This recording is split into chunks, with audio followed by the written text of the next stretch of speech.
बड़डीहबासिनी मा जननी हेंगुला उद्धार करिचु केते बुड़ीबार भेड़ा तो चरण सेवा करे आजी पंडा पुओ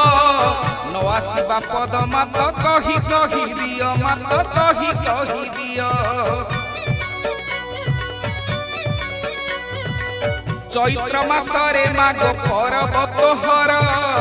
4 दिन परिजन्ते भक्त समाहार विश्व कल्याण निमंते यज्ञ आयोजन नीति प्रति हुए मागो भजन कीर्तन मागो भजन कीर्तन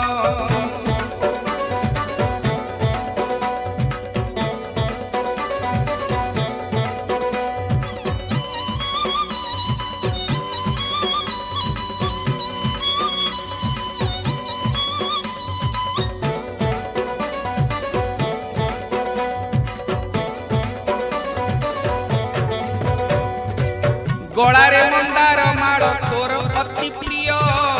3 भुवन रे माग शुभे तोर जय तोर आविर्भाव कथा करी वर्णन अधम पंडा पुओ को दियो दिव्य ज्ञान मागो दियो दिव्य ज्ञान श्रीकरपुरर कथा प्रसंगटी भले ए घटना घटी थिला काहि केउ काळे गाई गोठने मागो गाई आड़ पिले बड़डी हठारे गाई चराउन थिले गाई